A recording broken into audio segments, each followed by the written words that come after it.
नमस्कार दोस्तों, GNS news में आपका स्वागत है। हर उपयोगी जानकारी और काम की खबर से अपडेट रहने के लिए अभी सब्सक्राइब करें हमारे चैनल को और साथ में बेल आइकन भी प्रेस कर ले और वीडियो को ज्यादा से ज्यादा दोस्तों में शेयर करें। तो चलिए बढ़ते हैं खबरों की ओर।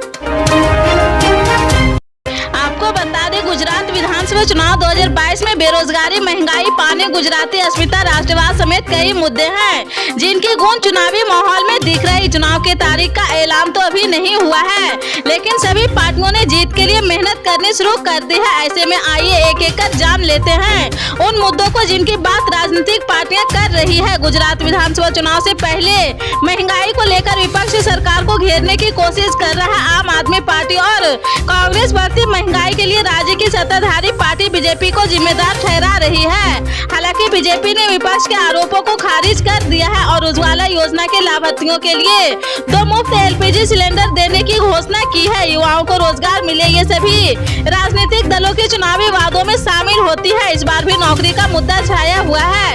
यही कारण है कि आम आदमी पार्टी और बीजेपी ने राज्य में 1 लाख सरकारी नौकरी का वादा किया है। इतना ही नहीं, आम आदमी पार्टी ने गुजरात के मूल निवासियों के लिए नौकरियों में 80% आरक्षण का भी वादा किया है। गुजरात में पानी की समस्या कोई नहीं है, यहाँ पानी की किल्लत रहती है। हालांकि नर्मदा बांध परियोजना से राहत मिली है, पर पानी का मुद्दा अभी भी राज्य में काफी अहम है। वहीं आपको बता दें कि T20 वर्ल्ड कप के 35वें मुकाबले में टीम इंडिया का सामना एडिलेड के स्टेडियम पर बांग्लादेश की टीम से हुआ है। ऑस्ट्रेलिया की मेजबानी में खेले जा रहे T20 वर्ल्ड में टीम इंडिया का यह चौथा मैच था। भारतीय टीम ने इस मैच में पहले बल्लेबाजी करते हुए निर्धारित 20 ओवर्स में 6 विकेट खोकर 185 रन का स्कोर खड़ा किया है। भारतीय टीम के लिए केवल राहुल ने इस मैच में आखिरकार रन बनाए हैं और 31 गेंदों में अर्धशतक पूरा किया है। वहीं एशिया कप में शतक लगाकर फॉर्म में आए विराट कोहली ने एक बार फिर से शानदार पारी खेलते हुए इस टूर्नामेंट में तीसरा अर्धशतक लगा दिया है।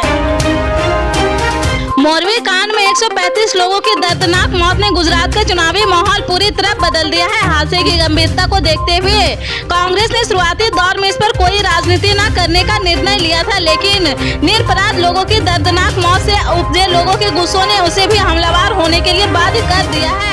कांग्रेस अध्यक्ष मल्लिकार्जुन खड़गे ने मोरवी कांड की न्यायिक जाँच की मांग करी तो अन्य नेताओं ने हादसे से जिम्मेदार लोगों को तत्काल सजा दिलाए जाने की मांग शुरू कर दी है। गुजरात चुनाव में कमजोर विपक्ष के सामने अब तक फ्रंट फुट पर खेल रही भाजपा अचानक रक्षा तक में हो गई है।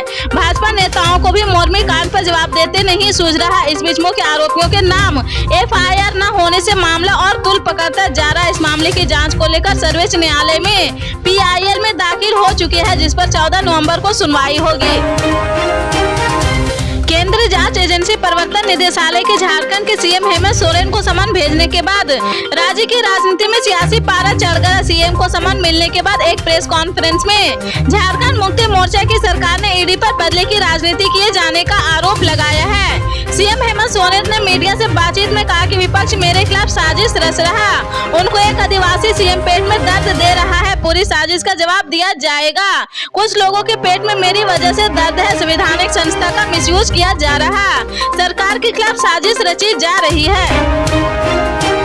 पद्म भूषण विजेता और सामाजिक कार्यकर्ता इला भट्ट का निधन हो गया है। 89 साल की उम्र में उन्होंने अंतिम सांस ली है। गांधीवादी विचारधारा का हमेशा प्रचार करने वाली इला भट्ट का अहमदाबाद के अस्पताल में निधन हुआ है।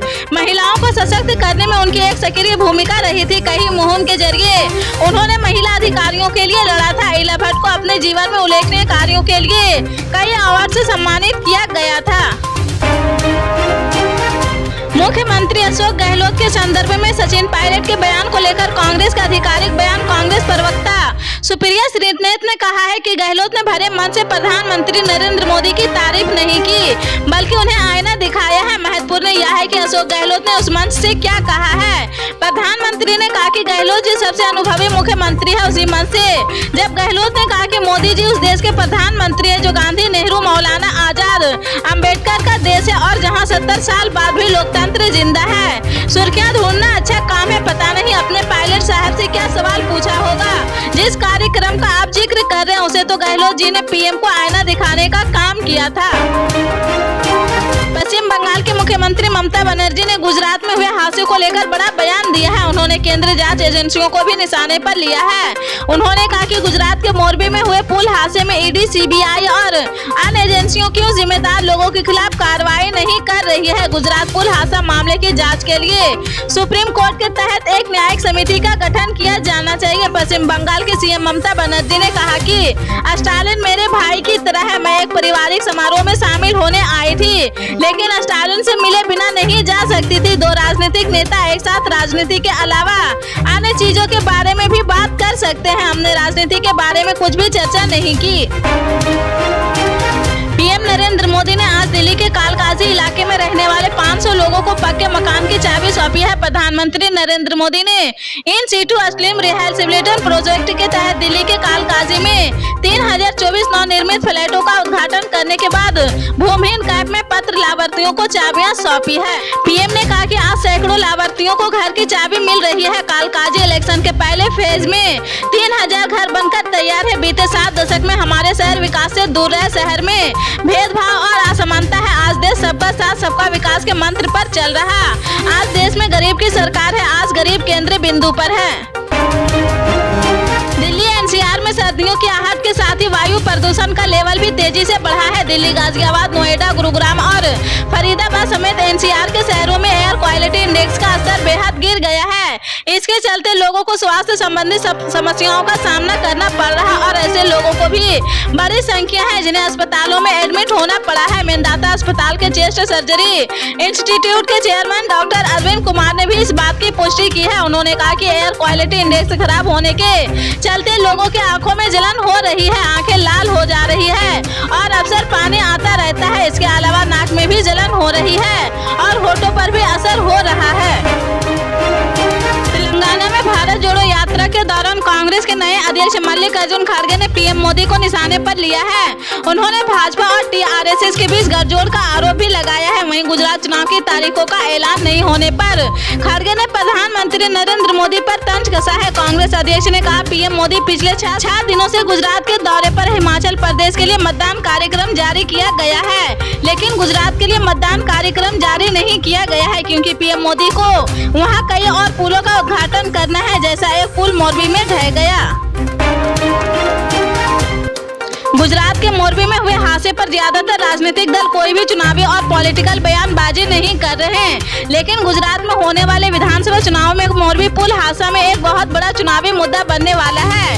बीती रात तो कांग्रेस ने पूरे गुजरात में सभी जिलों में मोमबत्तियां जलाकर मृतकों के प्रति संवेदनाएं व्यक्त की है और लोगों की रणनीति का इशारा भी कर दिया है। गुजरात में शुरू हुई कांग्रेस परिवर्तन यात्रा के माध्यम से मोरबी में हुए पुल हादसे पर सरकार की नीतियों और भ्रष्टाचार को लेकर बड़ा अभियान शुरू किया जा रहा। गुजरात के मोरबी में हुए बड़े हादसे के बाद अब इस पूरे घटनाक्रम में सरकार और भ्रष्टाचार के सिस्टम पर चोट की जान लगी है। इसको लेकर सिर्फ राजनीतिक दल ही नहीं बल्कि कई सामाजिक संगठन भी जिम्मेदारों पर भ्रष्टाचार के आरोप प्रत्यारोप का दौर लगाने लगे हैं। प्रदेश की प्रमुख विपक्षी पार्टी कांग्रेस ने तो मोरबी घटनाक्रम पर राज्य सरकार को घेरने का पूरा खाका तैयार कर लिया है। पल पल के अपडेट जानने के लिए जुड़े रहे आप अपने जीएनएस न्यूज चैनल से। मिलते हैं अगली बड़ी खबर के साथ, तब तक के लिए जय हिंद।